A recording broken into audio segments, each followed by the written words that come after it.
Hello guys, how are you? My name is Suhaib. I hope you support this small channel. Thank you. You need to hear this if you're a true crime enthusiast. Are you ready to uncover the truth behind a chilling murder in Mendoza? The air hung thick and heavy, a suffocating blanket of anticipation. The courtroom throbbed with expectancy. Each spectator held their breath. All eyes were glued to the jury box. 12 ordinary people transformed by duty into arbiters of fate. At the defendant's table sat Isabella, her face pale, her eyes betraying fear.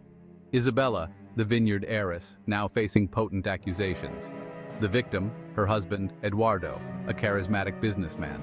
This trial promised to expose the truth.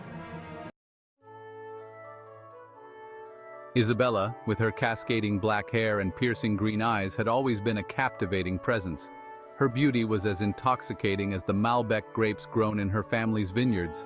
Eduardo was the epitome of ambition and drive. When their paths crossed, it seemed like a match made in heaven. Their courtship was a whirlwind of romantic gestures, culminating in a lavish wedding. But beneath their charmed life, a current of discontent began to stir.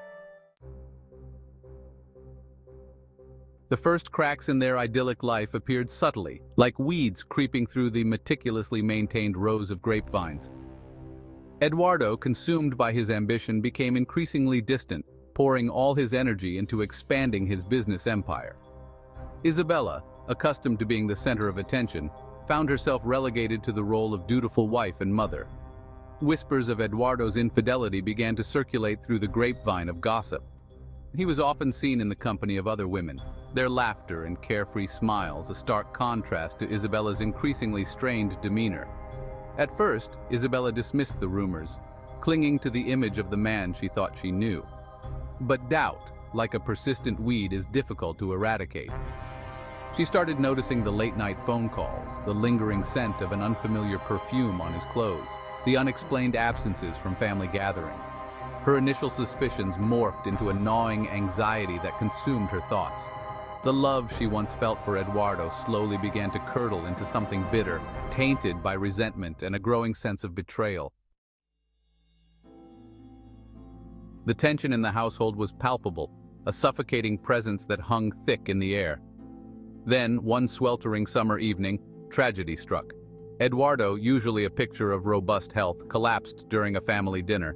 His face contorted in pain, his breathing ragged and shallow. He clutched at his stomach, his eyes wide with a fear that sent chills down Isabella's spine.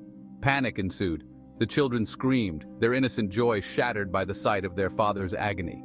Isabella, her composure shaken but her mind racing, immediately called for an ambulance.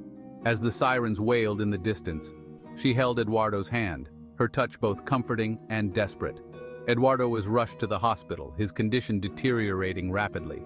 Doctors worked feverishly, their faces etched with concern as they struggled to stabilize him. But despite their best efforts, Eduardo slipped further away, his life ebbing away with each passing hour. His once vibrant energy was extinguished, leaving behind a chilling emptiness that permeated the sterile hospital room. The news of Eduardo's death spread through Mendoza like wildfire, leaving a trail of shock and disbelief in its wake. What had started as a celebratory family dinner ended in unimaginable tragedy. The whispers of infidelity were quickly replaced by murmurs of something more sinister: poison. The authorities, alerted by the suddenness and violence of Eduardo's demise, launched an investigation. The focus immediately shifted to Isabella. She was, after all, the one who had served Eduardo his last meal. Her once envied life, played out against the backdrop of Mendoza's elite, was now under intense scrutiny. Every interaction, every hushed conversation, every fleeting expression was analyzed for signs of guilt. The police meticulously combed through the couple's opulent home, their gloved hands turning over every piece of furniture, every book, every photograph, searching for any clue that could explain Eduardo's untimely end. They interviewed friends, family, and employees, piecing together a complex tapestry of relationships, secrets, and lies. The investigation took a dramatic turn when the toxicology report arrived. Eduardo's body, it revealed, contained lethal doses of arsenic, a colorless, odorless poison favored by murderers throughout history. The evidence, though circumstantial, pointed towards Isabella. She had the motive, a husband on the verge of exposing her carefully constructed life of privilege, and the opportunity, access to the poison and the chance to administer it. The whispers escalated into accusations. Isabella, once the object of admiration, became a pariah, her name synonymous with betrayal and deceit.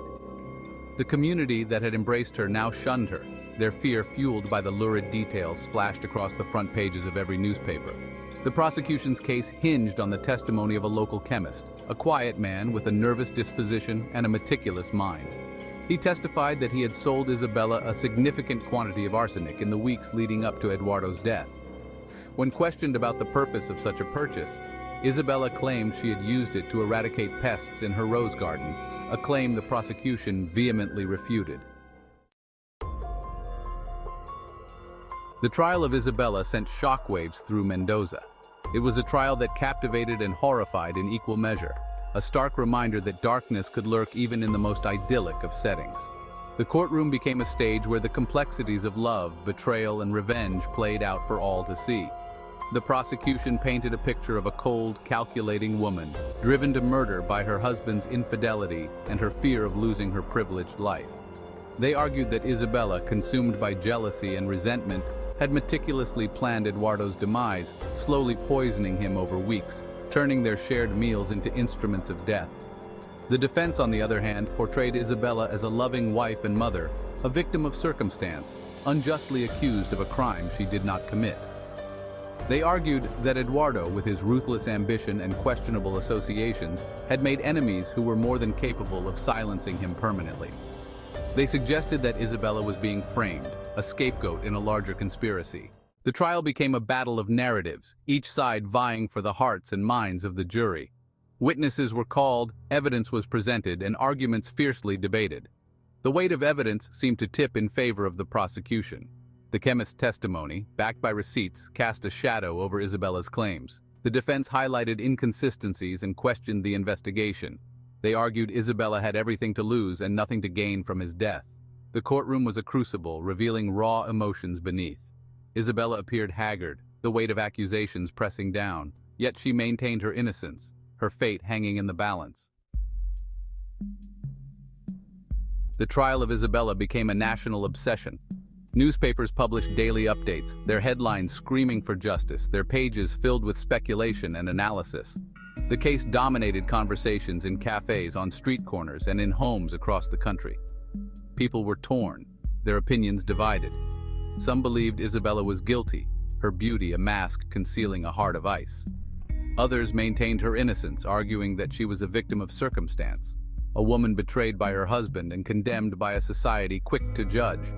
The trial became a referendum on love, marriage, and the price of ambition.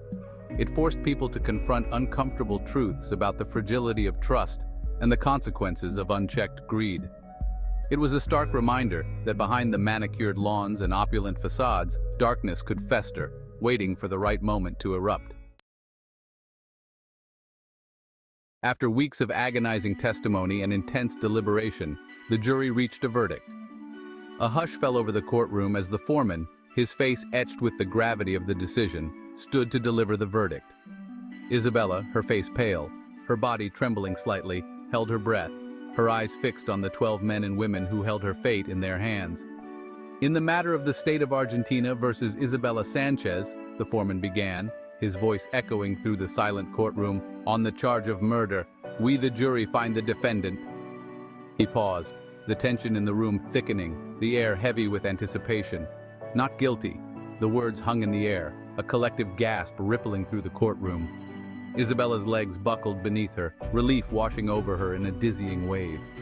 Tears streamed down her face as the weight of the accusation lifted from her shoulders. Despite her acquittal, Isabella could never escape the shadow of suspicion that lingered long after the trial concluded. The whispers continued, though muted, a constant reminder of the accusations she had faced. The poison, though not proven, had irrevocably tainted her life, leaving an indelible mark on her soul. She retreated from public life, seeking solace in the company of her children, her once bright spirit dimmed by the ordeal.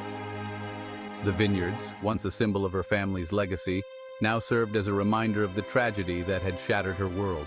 The trial of Isabella Sanchez became a cautionary tale, a reminder that truth is often elusive, justice imperfect, and the human heart a labyrinth of secrets. It forced Mendoza, and indeed the nation, to confront the dark undercurrents that flowed beneath the surface of their seemingly idyllic world, a world where love, betrayal, and the quest for justice were forever intertwined. Pause 2S. As the seasons changed, so did the hearts and minds of those who had once stood in judgment.